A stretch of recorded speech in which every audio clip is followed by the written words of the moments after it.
Hello and welcome to Nirmal Bang, ladies and gentlemen. I'm Hiral Dadia. We have with us Mr. Sanjay Kapoor, entrepreneur and advisor, former CEO India and South Asia Airtel, joining us on the show. Welcome to the show, Sanjay, and a pleasure always to speak to you and get your insights. Let's first start talking about the new relief package that everyone's talking about in terms of the telecom sector. How badly do you think the sector was actually awaiting something like this? I think the health of the sector is not hidden from anybody, and their balance sheets say a lot. And in the recent past, the court judgments have added a lot of agony to their already poor situation. All the reforms, whether structural or procedural, have been in one form or the other uh, come as a request to the government in the past many times to say these things must be done. And I'm really delighted that the government has taken that step forward. And I think that will be a welcome step, not only from observers, but from the industry veterans themselves, because, all three entrepreneurs of the leading telcos have already, given a thumbs up to what the government has done. So I guess uh, the health was not too good, and such a intervention was required. Right. So, Sanjay, overall, if you talk about the moratorium of 4 years in terms of AGR dues are concerned, as we know, the deferred payment cycle will actually start on the 1st of October. Uh, is this going to be one of the major help and aid that the telecom companies could be getting? Yes, I think very very clearly, there are various interventions that the government has done, both structurally and procedurally. If you really ask for my opinion, I in particular like a couple. First and foremost, the spectrum validity increasing from 20 years to 30 years. I think that's good for the industry. And then the spectrum auction scheduling, which actually takes away the ambiguity of availability of spectrum and the timing of spectrum availability. So I think you're not trying to second guess the regulators and licensors. It'll be known, and therefore the telecom operators are in a lot more better position to plan for their spectrum. Now, coming on to the point that you said about the moratorium. So obviously, moratorium, according to me, is a big bailout for Voda Idea, Mm. because they have a problem of today. They are lesser concerned with what will happen tomorrow, because they have to survive today to reach tomorrow. So I think for them to get a moratorium for 4 years, at least, says that they'll be able to continue with business and be a going concern as long as the moratorium is there. Rest will depend on their performance, and there are other constraints. But I was very surprised to also read this morning Bharti Airtel's comments to say they might be opting for the moratorium as well. So there are some merits, and the government says that if you opt for the moratorium, then you get a relief on the bank guarantees as well. So I think moratorium only postpones the problem. It doesn't take away the problem, Correct. because moratorium is NPV neutral, which means the government is going to charge you during the moratorium period, and over the next 5 years you have to pay what you've accumulated. So although your cash flow situation will be good, but your P&L and balance sheet eventually will get loaded with the interest costs connected to the moratorium. Right, I mean, MCLR plus 2% is what I think these guys will have to pay as interest. So that absolutely right would be a burden that would come in as well. And what would your thought be, Sanjay, with regards to 100% FDI in telecom under the automatic route? And do you think there are a lot of incoming FDIs who are actually eyeing the Indian telecom space? So look, you know, automatic route is good from a symbolic perspective. It's also probably good from a procedural perspective when somebody is there to write a check, right? But to be honest, telecom is a very serious business, and when investors come into telecom, they come into telecom with a long-term play. They're not, Mm. hedge funds who will come and put money in telecom. They're long-term investors. And therefore, for them, even if it was not an automatic route and it required a procedural clearance, they would not be deaded away because it is automatic route versus a, procedural, stuff. So I guess the attraction that will come for foreign investors into telecom in India will be how healthy the telecom sector is, how sustainable the Mm. telecom sector is. And yes, of course, it is a good indicator to others to say, look, we mean business and therefore automatic route. But I don't think that's the only determinant for a guy to come in to India and invest money. Right. So, I mean, a lot of people are talking, Sanjay, about how the government wants competition to increase with regards to where telecom as a space goes. Do you think that's something which could really not be a possibility, taking into consideration the health of the sector in the country and the pace at that what we are going? So, look, industry has, reached the same structure that most of the world experiences today, which is we have an oligopoly.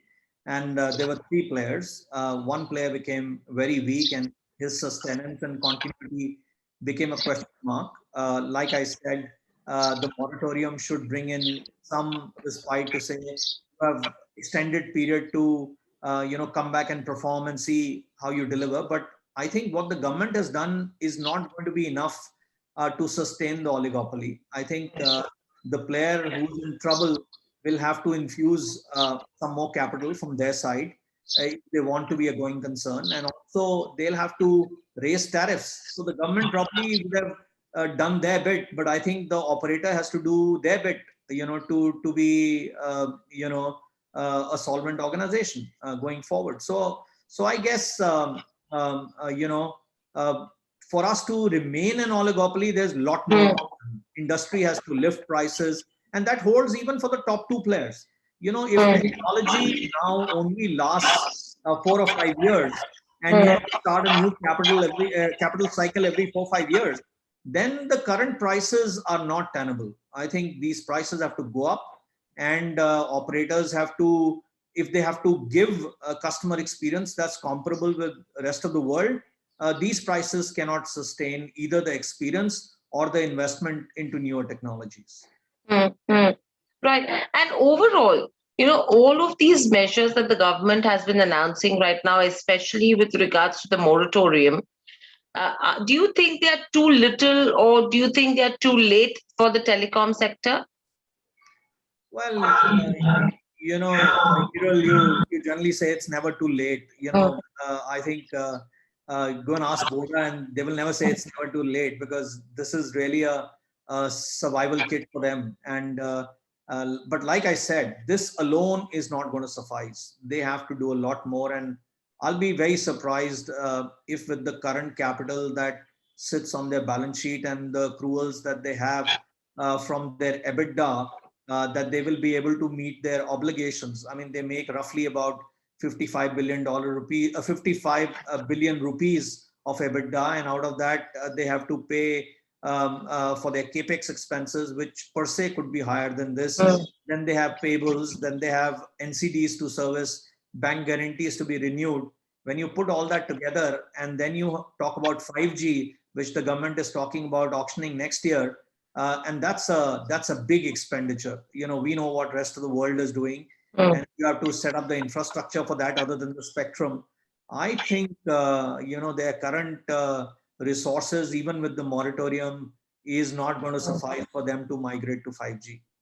Right. In fact, Sanjay, when you mention about 5G as well, do even if the companies actually go ahead and bid for 5G spectrum next year, do you think, I mean, it will be difficult for them to actually come up with quality services, especially due to the over leveraged balance sheet. And additionally, the inability to charge high prices for their services, because this is one of the most competitive markets right now. Yes, you bang on. I think you caught that right. Let me try and peel the onion a bit over here. First of all, 5G, you need about 100 megs of spectrum to give an experience around high speed, low latency Internet of Things. If you really, slice your spectrum and offer these services. The two services that actually are selling today across the globe, or the so-called use cases, it's either EEMBB, which is mobile broadband, high-speed mobile broadband, and the other is fixed wireless access. These are the only two applications. To do industrial applications, B2B applications on 5G and develop use cases, the world is still experimenting.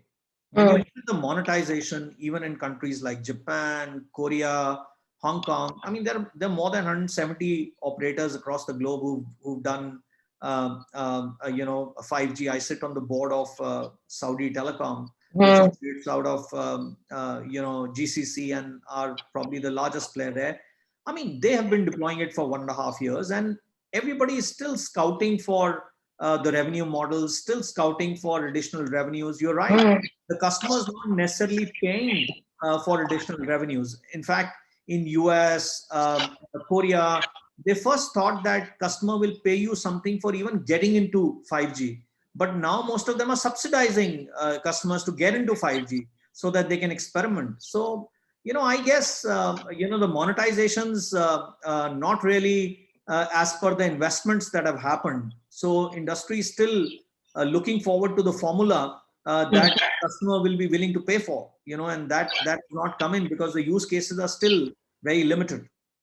Right. So overall, what should be the realistic ARPU according to you? Because clearly right now, we're still struggling in that 100, 125 kind of a range per month. What according to you should be the average ARPU?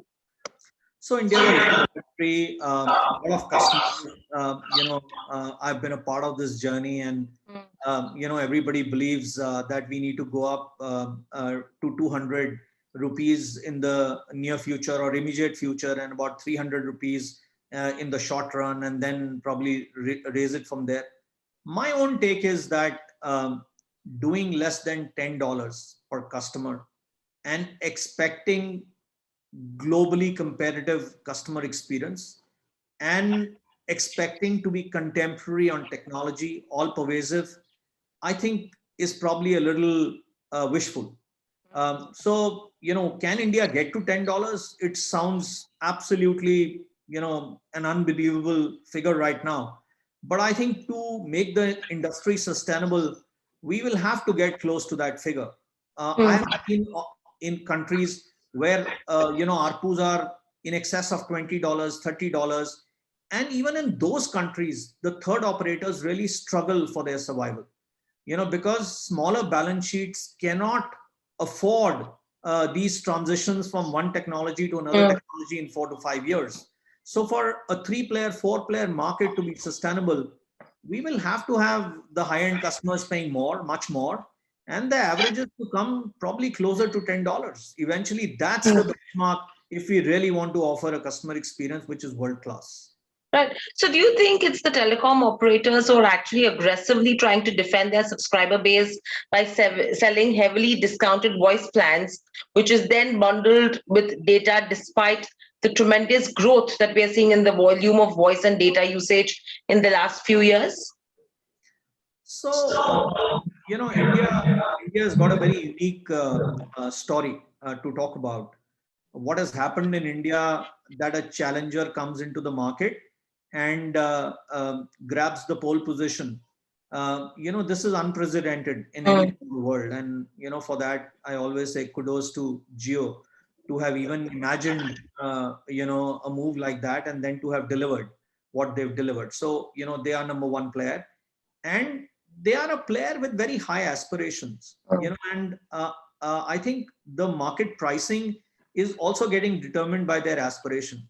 They are definitely not seemingly happy with a 37, 38% market share. And I don't know where that aspiration ends. Is it 50%? Is it 60%?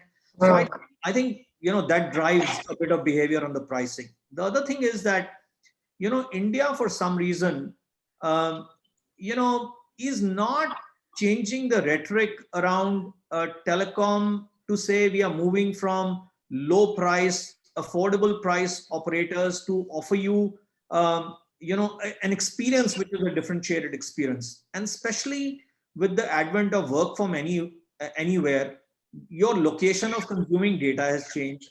The need for education, need for entertainment, need for official video conferencing, need for all e-commerce and digital services, all happens from a home. Which the current infrastructure had never even planned to deliver. So I think if you really have to provide an experience, then somebody in the market has to say, I'm differentiating myself on the experience. That has not really, and even if it has come out tacitly, the prices are not, if I have the best experience, then I should be charging a premium.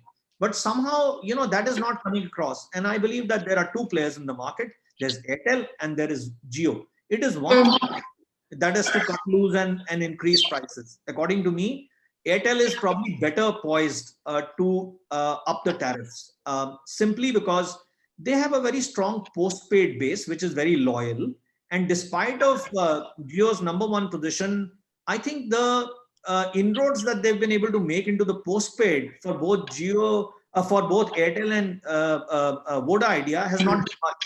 So I think the postpaid base is fortified for both these operators, and to up the pricing in that category is very, very doable, for them.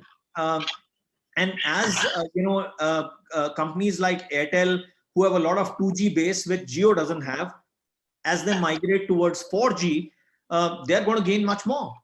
Yes, Jio will also benefit because of that, because they will take away a little bit of that migration. But I think companies like Airtel are very well poised to raise the tariffs. And Jio, the day it says now, I'm moving the game from just being, a value provider and a competitive operator, who gives you the best deal on 4G. I'm also the best service provider who gives you the best experience, and therefore I'm going to charge a premium. The day that happens, then the prices will begin to go up. But I think the operators, it's time now that you will see prices going up. Right. And very lastly, Sanjay, do you think the floor prices is something which should be hiked as well, so that the telecom companies actually, it prevents them from undercutting each other across various services?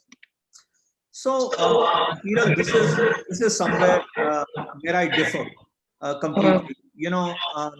I've spent close to 2 decades in the industry, and I believe that the industry also was flourishing because there was forbearance on pricing. The regulator never intervened on pricing, and the operators enjoyed that. They didn't want the operator to interfere, and the regulator interfere. And now that the regulator comes in and starts governing prices, then to get the regulator off pricing in future when you don't want him will be very tough. So I think it's a double whammy. It's a double-edged sword. I would be happier not to have prices regulated. I think you go and fight your battle in the marketplace, take your calls based on your customer base and your analytics and all that. But don't ask operators to step in to set up the floor prices, because the day they set the floor prices, they will also intervene when you try to raise the prices, and then they'll set a collar as well. And that will be very deterrent to you when you want it. So you can't use them, when it works for you, and not use them when it doesn't work. So it's best to have forbearance in the country, is my belief. Absolutely. And I think at least from now on, we are going somewhere in the right direction, with the government starting to take some reform measures. So hopefully they continue doing the same, so that the health of the telecom sector overall improves, because that's something which will, in the end, somewhere put some bit of a burden on the fiscal deficit as well, if this continues from here on, and if they're not able to continue paying what they have to pay. But thank you, Sanjay, so much for joining us on the show. Always a pleasure to speak to you and get your insights. Thank you. Stay safe and speak to you soon again. Subscribe to our YouTube channel for in-depth interviews of India Inc. and press the bell icon so that you do not miss our updates.